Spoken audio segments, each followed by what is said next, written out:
Nouvelle passe d'armes entre le Maroc et l'Algérie sur le Sahara, après la rupture des relations. El Othmani, le soutien de l'ambassadeur Hilal à la Kabylie ne reflète pas une position de l'État marocain.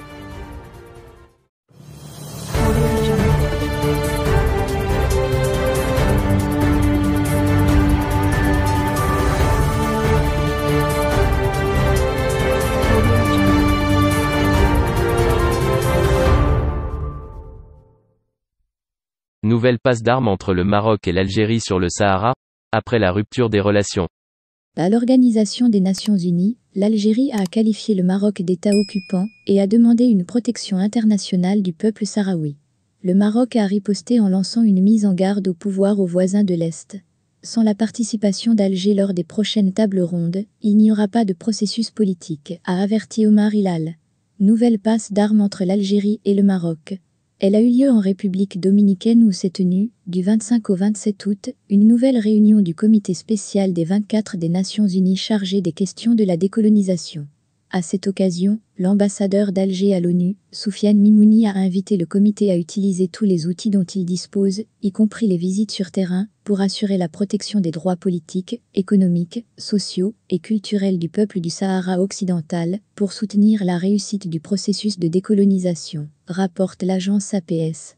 Le diplomate a qualifié le Maroc d'État occupant qui entrave toutes les initiatives et opportunités à même d'assurer une solution juste et définitive à la question du Sahara occidental. Mimouni a réitéré que son pays continuera à assurer son soutien au peuple du Sahara occidental et à ceux des territoires non autonomes, comme dicté par le devoir de solidarité envers les peuples et les pays coloniaux. Face à de tels propos, le représentant permanent du Royaume à l'ONU a affirmé que l'Algérie n'a jamais été un simple observateur dans la question du Sahara marocain. L'Algérie a, dès le début, été partie prenante dans ce différend, a déclaré Omar Hilal. Cette fois, l'ambassadeur ne s'est pas contenté de lancer des paroles, mais les a accompagnées de preuves tangibles et difficiles de contester par la partie algérienne, rapporte la MAP.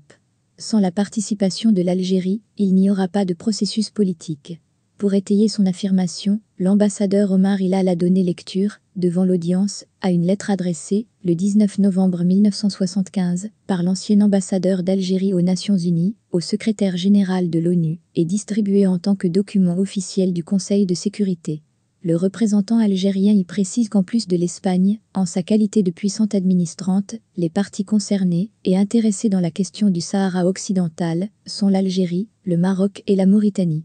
Le diplomate Hilal a noté avec ironie l'absence totale du Polisario dans la missive du représentant d'Alger.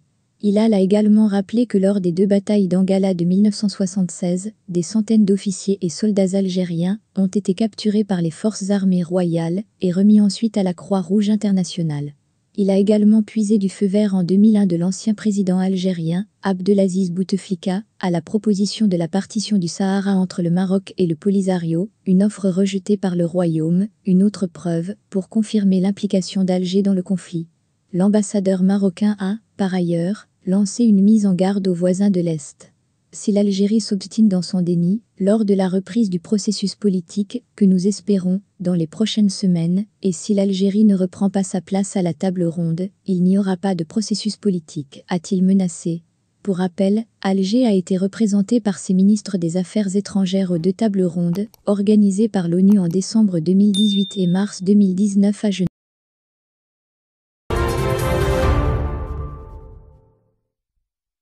El Othmani, le soutien de l'ambassadeur Hilal à la Kabylie ne reflète pas une position de l'État marocain.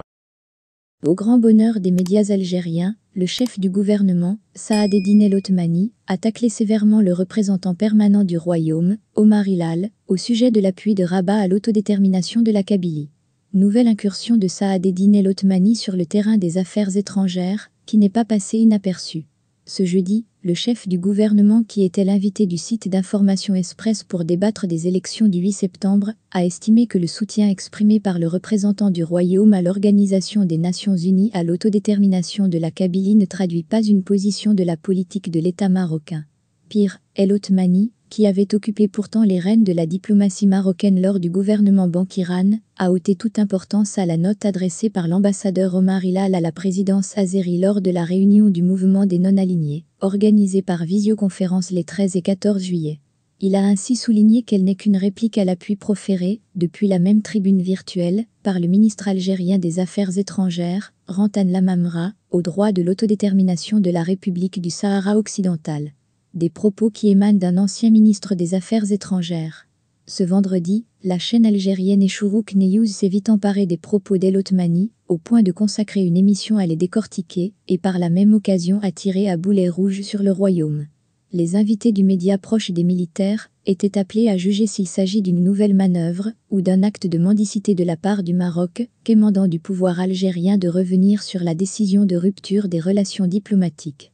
Si le timing moins de 3 jours après la rupture des relations avec l'Algérie est plutôt mal choisi, le passage d'El Othmani, en tant que ministre des Affaires étrangères, aurait dû l'inciter à la prudence. En effet, les déclarations des ambassadeurs et des diplomates ne reflètent pas leurs opinions personnelles, mais les positions des États qu'ils représentent. De plus, le chef du gouvernement aurait dû se rappeler que le Maroc a déjà manifesté son appui au droit à l'autodétermination de la Kabylie, et depuis la tribune des Nations Unies à 2 occasions, en octobre 2015 et en novembre 2015. Dans ces 2 cas, les diplomates marocains, Abderrazak Lahassel et Omar Rabi, exprimaient une position de l'État marocain, et non la leur.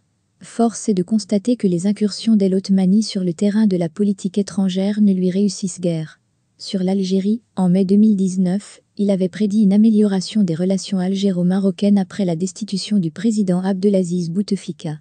Avec la nouvelle équipe dirigeante en Algérie, au moins nous espérons trouver avec elle des solutions, et qu'elle n'adoptera pas le même comportement hostile vis-à-vis du Maroc.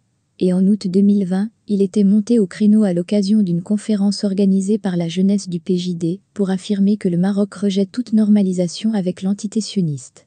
24 après sa sortie, il a été contraint d'opérer un rétropédalage.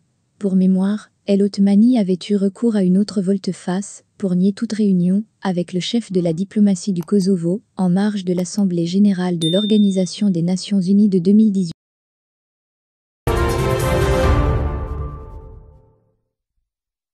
Secousse tellurique au large de Driouche, 5,5 degrés sur l'échelle de Richter. Une secousse tellurique de magnitude 5,5 degrés sur l'échelle de Richter a été enregistrée samedi 28 août 2021 au large de Driouche, indique l'Institut national de géophysique. La secousse, dont l'épicentre est situé au large de Driouche, s'est produite à 12h20 GMT+1, précise dans un bulletin d'alerte sismique, le réseau national de surveillance et d'alerte sismique, relevant de l'Institut national de géophysique.